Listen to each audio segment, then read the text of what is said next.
Your attention please. नमस्कार, मैं हूं रामकृष्ण गौतम और आप देख रहे हैं दास सूत्र का बेहद खास कार्यक्रम सीएम हेल्पलाइन यानी कॉमन मैन हेल्पलाइन। और आज की सीएम हेल्पलाइन में मैं आपके लिए लेकर आया हूं एक अनकॉमन मसला। ऊंची दुकान, फीके पकवान, नाम बड़े और दर्शन छोटे, ये कहावत हम किन मौकों पर इस्तेमाल करते हैं ये बताने की जरूरत नहीं है, लेकिन आज मैं इन कहावतों का प्रयोग क्यों कर रहा हूं वो जरूर बताऊंगा। दरअसल बात हो रही है देश के पहले वर्ल्ड क्लास और एडवांस रेलवे स्टेशन रानी कमलापति रेलवे स्टेशन यानी RKMP भोपाल की। जनता की गाड़ी कमाई के 100 करोड़ रुपयों से ज्यादा की रकम खर्च कर रीडेवलप किए गए RKMP में फिलहाल वैसा कुछ नहीं है जैसा दावा किया जा रहा है। यानी समझे ना, ऊंची दुकान, फीके पकवान, नाम बड़े और दर्शन छोटे। खैर, आपको पता ही होगा कि इसका नाम पहले हबीबगंज रेलवे स्टेशन था, जिसका करोड़ों रुपए में रीडेवलपमेंट कर नाम बदला गया। नाम रखा गया रानी कमलापति रेलवे स्टेशन और खुद तत्कालीन पीएम नरेंद्र मोदी इसका शुभारंभ करने भोपाल पहुंचे थे। प्रस्तावना बहुत हो गई, अब मैं आपको असल मुद्दा बताता हूं। तो मुद्दा यह है कि जन सुविधा के नाम पर करोड़ों रुपए कैसे बहाए जा रहे हैं। रानी कमलापति रेलवे स्टेशन इसकी जीती जागती मिसाल है। सरकारी नुमाइंदे निजी कंपनियों के इशारे पर कैसे प्लानिंग कर सब्ज बाग दिखाकर लोगों को भरमाते हैं, इसकी बानगी है रानी कमलापति रेलवे स्टेशन। करीब 2 साल पहले आपकी और हमारी कड़ी मेहनत की गाड़ी कमाई के करोड़ों रुपयों से इस रेलवे स्टेशन का रीडेवलपमेंट कराया गया था। इसके लिए डेवलपर कंपनी को रेलवे स्टेशन के बाहर बेशकीमती जमीन भी दी गई थी और शुभारंभ के वक्त इसे देश का पहला वर्ल्ड क्लास रेलवे स्टेशन बताया गया था। इंडियन रेलवे और केंद्र सरकार ने भी इसका जमकर प्रचार प्रसार किया था, लेकिन आपको जानकर दुख होगा और गुस्सा आएगा कि इसकी मौजूदा हालत बेहद खस्ता हो चुकी है। स्क्रीन पर नजर आ रही तस्वीरें चीख चीख कर RKMP की हालिया स्थिति बयां कर रही हैं।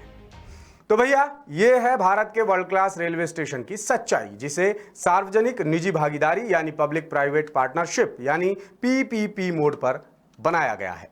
दावा है कि ये रेलवे स्टेशन जर्मनी के हीडलबर्ग रेलवे स्टेशन की तर्ज पर बनाया गया है, जिसमें यात्रियों के लिए restaurant, AC room, AC lounge और एडवांस्ड रिटायरिंग रूम समेत कई आधुनिक सुविधाएं हैं। लेकिन जब दास सूत्र के विशेष संवाददाता संजय शर्मा ने रेलवे स्टेशन की मौजूदा हालत की पड़ताल की, दास सूत्र ने जब स्टिंग ऑपरेशन किया, तो जो सच्चाई सामने आई वो बेहद चौंकाने वाली थी।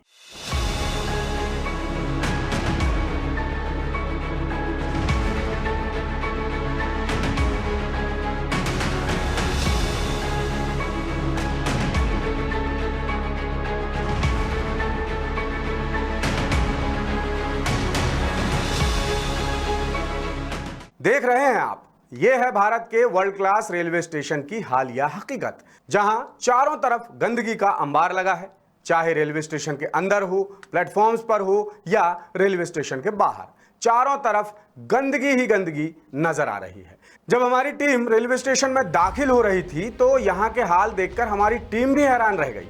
फिर जब टीम अंदर घुसती गई तो और भी हैरान कर देने वाले नजारे सामने आते गए। यात्रियों की सुविधा के लिए स्टेशन में बनाए गए टॉयलेट्स भी बेहाल पड़े हुए हैं। यहाँ की देखरेख कोई कर भी रहा है या नहीं, इस पर भी शंका हो रही है। हमने रोजाना अप डाउन करने वाले कुछ यात्रियों से भी बात की तो उन्होंने कहा कि उन्हें कई परेशानियों का सामना करना पड़ रहा है। खासकर जो गंदगी यहाँ पर मिलती है, रेलवे स्टेशन में जो टॉयलेट्स के हाल बेहाल हैं, उससे यात्रियों को बेहद परेशानी हो रही है। जबकि ये वही रेलवे स्टेशन है जिसका तत्कालीन पीएम मोदी ने 15 नवंबर 2021 को बड़े तामझाम के साथ उद्घाटन किया था। यहाँ 24 घंटे निगरानी के लिए 162 CCTV कैमरे भी लगाए गए थे, जिनमें से कई कैमरे खराब हो चुके हैं। इंडियन रेलवेज ने इस स्टेशन को विकसित करने की जिम्मेदारी बंसल ग्रुप को दी थी, जिसे 8 साल तक स्टेशन के रखरखाव की जिम्मेदारी दी गई है। लेकिन महज 2 साल में ही बंसल ग्रुप के कमिटमेंट और सरकार के विजन की कलई खुल गई। सबसे बड़ा मुद्दा है साफ सफाई का, जिसके हाल आप देख ही रहे हैं। अब सवाल उठता है कि जनता की कमाई के 100 करोड़ रुपए खर्च करने के बाद रीडेवलप किए गए रेलवे स्टेशन में सही तरीके से साफ सफाई क्यों नहीं की जा रही है? क्या स्वच्छता अभियान का नारा सिर्फ एक नारा है, बेमानी है?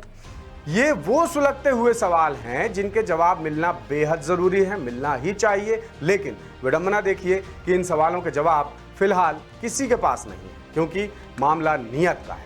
सफाई नहीं होने की वजह से रानी कमलापति रेलवे स्टेशन की सुंदरता पर भी ग्रहण लग रहा है और देश भर में बदनामी हो रही है, सो अलग। एक जिम्मेदार मीडिया हाउस होने के नाते हमने वर्ल्ड क्लास रेलवे स्टेशन की सच्चाई सरकार और जिम्मेदारों तक पहुंचाने की कोशिश की है। अब बारी है उनकी जिन्हें रेलवे स्टेशन का जिम्मा सौंपा गया है। तो ये थी आज की सीएम हेल्पलाइन। अगर आपके गांव, कस्बे या शहर में भी कोई इस तरह की समस्या है जिसका समाधान बार बार आवेदन, निवेदन और शिकायतों के बाद भी नहीं हो पा रहा है, तो आप सीधे द सूत्र को बताइए, हम उठाएंगे आपकी आवाज। आप हमारा ये एपिसोड हमारे जिस भी प्लेटफॉर्म यानी फेसबुक, यूट्यूब, ट्विटर या हमारी वेबसाइट www.thesutra.com पर देख रहे हैं, उसके कमेंट बॉक्स में जाकर आप अपनी प्रतिक्रिया लिख भेजिए। हम यकीनन आपकी आवाज उठाएंगे और जिम्मेदारों से सवाल पूछेंगे। तब तक के लिए मुझे दीजिए इजाजत। नमस्कार, शुभ रात्रि।